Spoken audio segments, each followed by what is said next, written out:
Doação para manutenções do canal. Confira a chave do Pix na imagem. Olá! Me chamo Evandro, editor do canal Adventista Sucatinga Beberibe 7. E é uma felicidade em ter você aqui no canal conosco, estudando a lição, deixando o seu joinha, comentando e compartilhando, que é de grande importância para o crescimento do mesmo. Pois assim, assistindo os nossos estudos, compartilhando, deixando o seu joinha, deixando o seu comentário, o nosso canal terá mais engajamento nas redes sociais e alcançará cada vez mais pessoas no YouTube, para a honra e glória do Senhor. Maranata!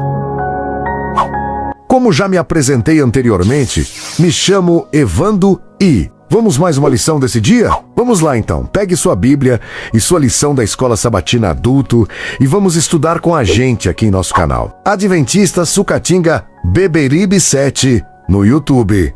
Bom estudo! Já ia esquecendo. Se você caiu nesse vídeo de paraquedas aleatoriamente e ainda não está inscrito, é só clicar na palavra inscreva-se, tá?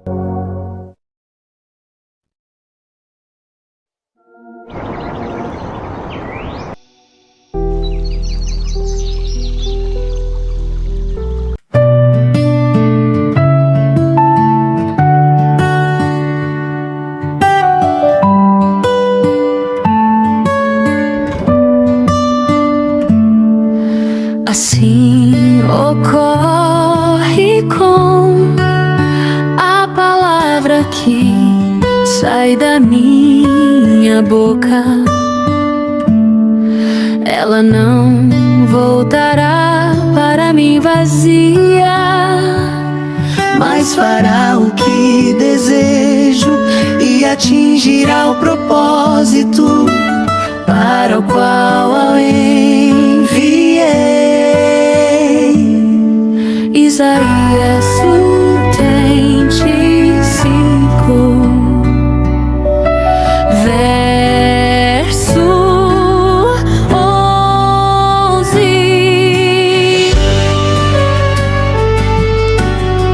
Senhor nosso Deus e Pai, nós estamos aqui, Senhor, reunidos porque nós precisamos de Ti. Nós não somos nada sem o Teu auxílio, ó Senhor. Por isso nós nos achegamos, Pai, ao Teu trono de graça, não porque haja mérito em nós, porque sejamos dignos, mas porque nós cremos no sacrifício e no amor de Jesus por nós. Nós cremos que Ele é nosso pleno substituto e por amor a Ele o Senhor olha para nós e nos atende, ó Deus. Pai, o nosso coração fica amargurado ao ver tantas necessidades, tantos pedidos de oração, tanta doença, tanto problema, tanta ansiedade. E nós, humanamente falando, a única coisa que nos resta, Senhor, é corrermos para Ti. Por isso estamos aqui, unidos, intercedendo uns pelos outros, para que o Senhor venha aplanar os nossos caminhos, ó Deus. Venha derrubar os muros, Pai, que nos impedem de ver a Tua vontade, Senhor, e de vivermos aquilo que o Senhor tem preparado e deseja que vivamos na Tua presença.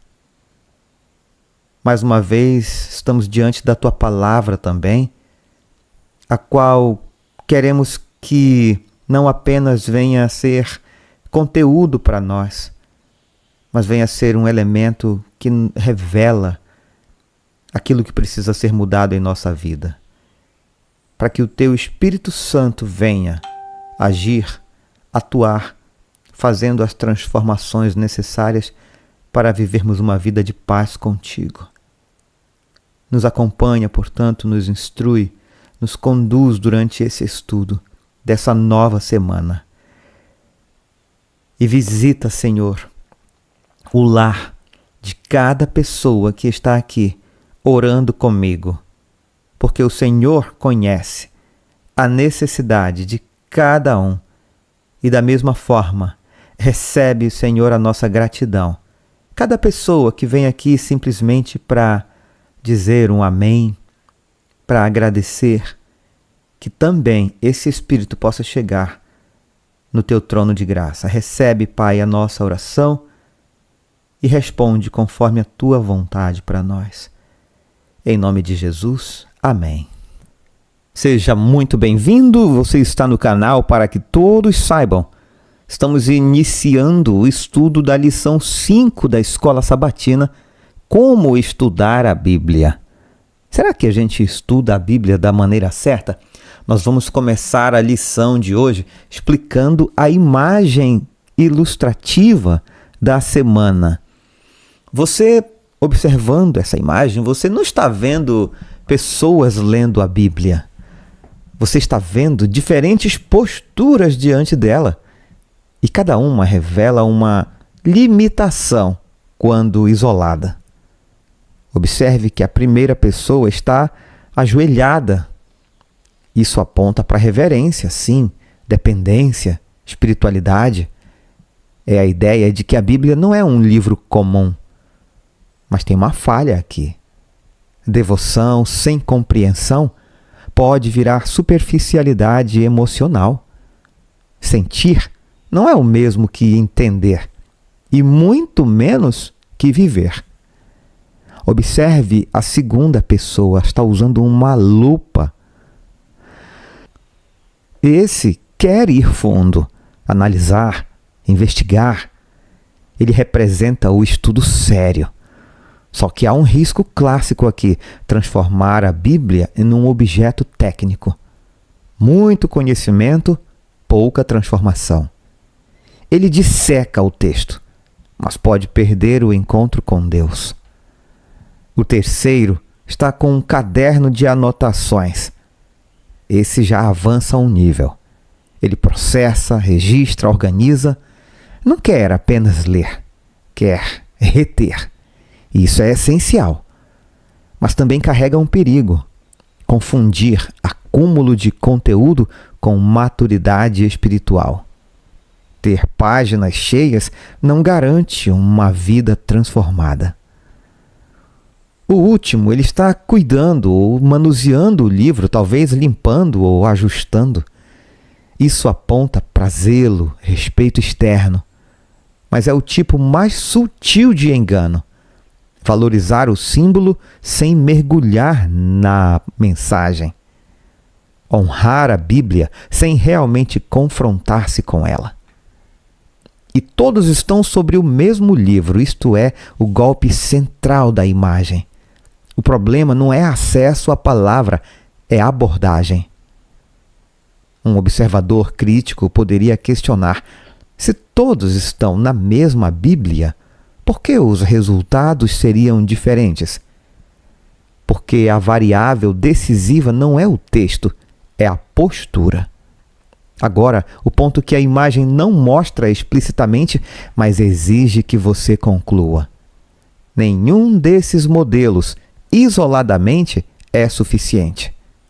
Só oração pode virar vazio, só estudo pode virar frieza, só anotação pode virar acúmulo, e só zelo externo pode virar aparência. O caminho saudável é a integração. A Bíblia não foi dada para ser respeitada, analisada ou registrada, mas para ser compreendida e vivida. Então a pergunta que a imagem força sem dizer é direta: qual dessas posturas define você hoje? E mais desconfortável ainda, isso está produzindo mudança real ou só a sensação de que está tudo bem? Porque o maior risco não é ignorar a Bíblia, é se acostumar com ela sem nunca ser confrontado por ela. Hoje é sábado 25 de abril. Você pode até se lembrar de sua primeira Bíblia, mas essa lembrança, por si só, não diz muita coisa sobre sua relação atual com ela. Ter recebido, comprado ou até valorizado esse livro em algum momento não garante que ele ocupe hoje um papel real na sua vida. A questão mais honesta não é quando você ganhou uma Bíblia, mas o que você faz com ela agora. Muita gente enfrenta dificuldade em manter um estudo consistente, e não é por falta de interesse espiritual, mas por ausência de método, clareza e propósito. Ler a Bíblia sem direção frequentemente leva à frustração. Textos difíceis, falta de compreensão e a sensação de que nada está sendo absorvido. O problema, portanto, não é apenas disciplina, é estratégia. Sem saber como ler, até a melhor intenção se perde. Martinho Lutero tinha o hábito de ler a Bíblia inteira mais de uma vez por ano. Isso impressiona, mas também levanta uma pergunta necessária. Esse tipo de prática é realmente eficaz para todos ou apenas revela a disciplina excepcional de um indivíduo? A metáfora que ele usa comparando a Bíblia a uma árvore cheia de galhos é inspiradora, mas não resolve o principal desafio: como transformar leitura em entendimento e entendimento em transformação. Existe um risco sutil aqui: admirar grandes exemplos sem desenvolver um caminho viável. Ler muito não é o mesmo que ler bem. Sem reflexão, contexto e aplicação, a leitura pode se tornar apenas um acúmulo de informação religiosa, o que, ironicamente, distancia em vez de aproximar. Crescer espiritualmente não é apenas ler mais, mas ler melhor. Isso envolve fazer perguntas ao texto, entender o contexto, identificar o que ele revela sobre Deus e, principalmente, confrontar a própria vida à luz do que foi lido. Sem esse processo, o estudo bíblico se torna mecânico e rapidamente abandonado. Nesta semana, a proposta não é apenas incentivar você a ler a Bíblia, mas ajudar você a desenvolver um caminho mais consciente, prático e sustentável, porque, no fim das contas, o problema nunca foi ter acesso à palavra, é saber o que fazer com ela. Eu convido você a me acompanhar agora na leitura dos comentários de Ellen White. Não há nada mais adequado para fortalecer o intelecto do que o estudo da Bíblia. Nenhum outro livro é tão poderoso para elevar os pensamentos e dar vigor às faculdades do que as amplas e enobrecedoras verdades da Bíblia.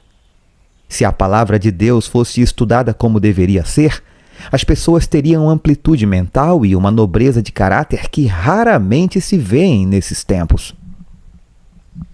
Nenhum conhecimento é tão firme, tão consistente e de tão longo alcance como o que é obtido pelo estudo da Palavra de Deus. Se não houvesse outro livro no vasto mundo, a Palavra de Deus, posta em prática pela graça de Cristo, tornaria o ser humano perfeito neste mundo, com um caráter apto para a futura vida imortal. Os que estudam a Palavra de Deus, aceitando-a pela fé como a verdade e introduzindo-a no caráter, serão completos naquele que é tudo em todos. Graças a Deus pelas possibilidades oferecidas à humanidade. O tempo dedicado ao estudo da Palavra de Deus e à oração trará um retorno 100 vezes maior. A Palavra de Deus é a semente viva e, quando essa semente é lançada na mente, o instrumento humano precisa dar diligente atenção às etapas sucessivas de seu crescimento. Como isso deve ser feito? Depois que a palavra foi recebida com oração, ela deve ser cultivada e posta em prática na vida diária. Deve brotar e dar fruto, desenvolvendo primeiro a erva, depois a espiga e, por fim, o grão cheio na espiga. Não basta estudar a Bíblia como se estudam outros livros. Para que seja compreendida salvificamente, o Espírito Santo precisa agir no coração do pesquisador. O mesmo Espírito que inspirou a palavra precisa inspirar o leitor da palavra. Então será ouvida a voz do céu. A linguagem do coração será: Tua palavra, ó Deus, é a verdade. A simples leitura da palavra não produzirá o resultado que o céu tem em vista. Ela precisa ser estudada e acalentada no coração. O conhecimento de Deus não é obtido sem esforço mental. Devemos estudar diligentemente a Bíblia, pedindo a Deus que nos dê a ajuda do Espírito Santo para que possamos compreender sua palavra. Devemos tomar um verso e concentrar a mente na tarefa de determinar o pensamento que Deus pôs nesse verso para nós. Devemos demorar-nos nesse pensamento até que se torne nosso e saibamos o que diz o Senhor. A palavra de Deus é o pão da vida. Os que comem e assimilam essa palavra, tornando-a uma parte de toda a ação e de todo o atributo do caráter, fortalecem-se na força de Deus. Ela concede imperecível vigor à vida, aperfeiçoando a experiência e trazendo alegrias que subsistirão para sempre. Exaltai-o, 7 de abril. Irmãos queridos, a lição está só começando. Mas hoje não fique só na intenção. Escolha um texto bíblico, leia com atenção, anote o que Deus está mostrando. Ore sobre isso e aplique pelo menos um ponto na sua prática diária. E se essa mensagem falou com você, compartilhe com alguém e fortaleça essa jornada juntos. Que você tenha uma semana abençoada, com a mente aberta, o coração sensível e disposição real para viver aquilo que Deus revelar a cada dia. Eu aguardo você para prosseguirmos no estudo dessa semana. Um forte abraço e fiquemos todos com Jesus. Assim ocorre com a palavra que sai da minha boca. Ela não voltará para mim vazia, mas fará o que desejo e atingirá o propósito para o qual a